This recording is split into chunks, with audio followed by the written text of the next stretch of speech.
गुरु ब्रह्मा गुरु विष्णु गुरुदेवो महेश्वरः गुरु साक्षात् परम ब्रह्मा तस्मै श्री गुरुवे नमः।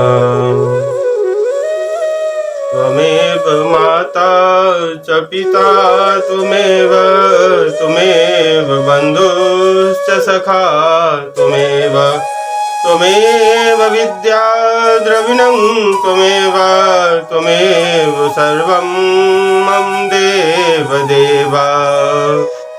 में आपने सुना जो भगवान जो शुक्र का रूप धारण किए हुए हैं उनका और हिरण्याक्ष का लड़ाई कैसे होता है।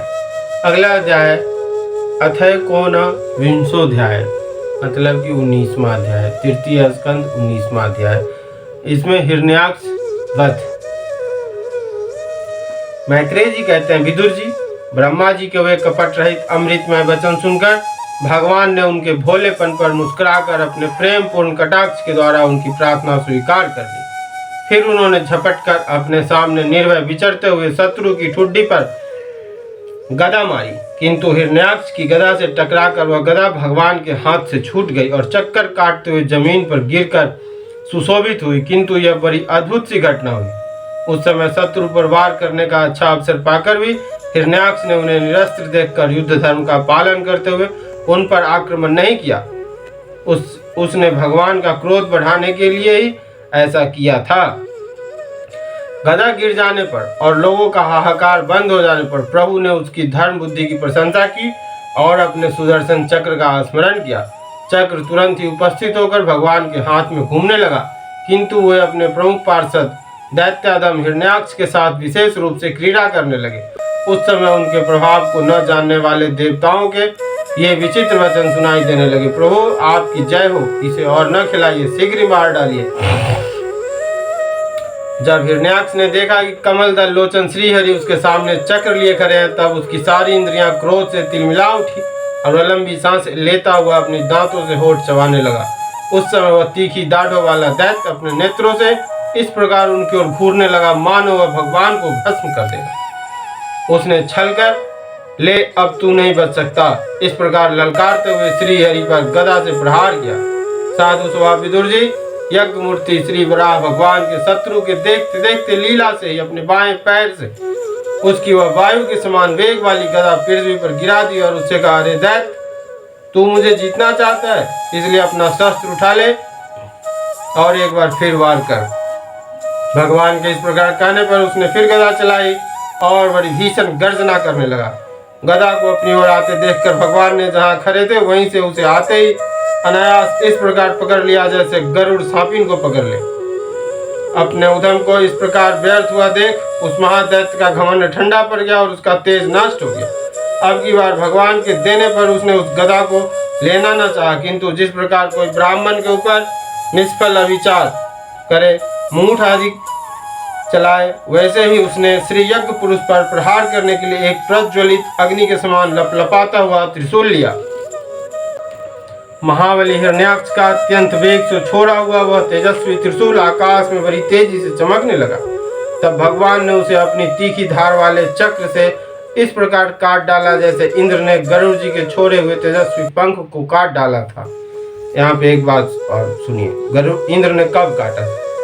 गरुड़ जी अपने माता विंता को सर्पों की माता कद्रु के दासीपन से मुक्त करने के लिए देवताओं के पास से अमृत छीन लाए थे। तब इंद्र ने उनके ऊपर अपना वज्र छोड़ा। इंद्र का वज्र कभी व्यर्थ नहीं जाता, इसलिए उसका मान रखने के लिए गरुड़ जी ने अपना एक पर गिरा दिया, उसे उस वज्र ने काट डाला। भगवान के चक्र से अपने त्रिशूल के बहुत से टुकड़े हुए देखकर उसे बड़ा क्रोध हुआ। उसने पास आकर उनके विशाल वक्षस्थल पर जिस प्रकार श्रीवत्स का चिन्ह सुशोभित है कसकर घूंसा मारा और फिर बड़े जोर से गरज कर अंतर्ध्यान हो गया। विदुर जी, जैसे हाथी पर पुष्प माला की चोट का कोई असर नहीं होता, उसी प्रकार उसके इस प्रकार घूसा मारने से भगवान आदिवरात तनिक भी टस से मस नहीं हुए। तब वह महामाई दैत्य मायापति श्रीहरि पर अनेक प्रकार की मायाओं का प्रयोग करने लगा, जिन्हें देखकर सभी प्रजा बहुत डर गई और समझने लगी अब संसार का प्रलय होने वाला है। बड़ी प्रचंड आंधी चलने लगी, जिसके कारण धूल से सब और अंधकार छा गया। सब ओर से पत्थरों की वर्षा होने लगी, जो ऐसे जान पड़ते थे मानो किसी क्षेत्र नयनत्र गुलेल से फेंके जा रहे हो। बिजली की चमचमाहट और करक के साथ बादलों से घिर आने से आकाश में सूर्य चंद्र आदि ग्रह छिप गए तथा उनसे निरंतर पीप केस रुधिर विष्ठा मूत्र और हड्डियों की वर्षा होने लगी। विदुर जी, ऐसे ऐसे पहाड़ दिखाई देने लगे जो तरह तरह के अस्त्र शस्त्र बरसा रहे थे। हाथ में त्रिशूल लिए बाल खोले नंगी राक्षसियां दिखने लगी। बहुत से पैदल घुड़सवार रथी और हाथियों पर चढ़े सैनिकों के साथ आतताई यक्ष राक्षसों का मारो मारो काटो काटो ऐसा अत्यंत क्रूर और हिंसा में कोलाहल सुनाई देने लगा। इस प्रकार प्रकट हुए उस आसुरी माया जाल का नाश करने के लिए यज्ञ मूर्ति भगवान वराह ने अपना प्रिय सुदर्शन चक्र छोड़ा। उस समय अपने पति का कथन स्मरण हो आने से दीति का हृदय सहसा कांप उठा। उसके स्तनों से रक्त बहने लगा।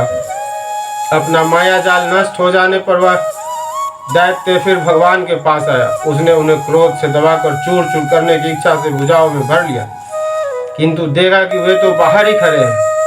अब वह भगवान को वज्र के समान कठोर मुक्कों से मारने लगा।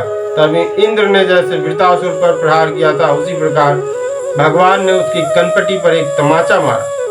विश्व विजयी भगवान ने यदि बड़ी उपेक्षा से तमाचा मारा था, तो भी उसकी चोट से हिरण्याक्ष का शरीर घूमने लगा।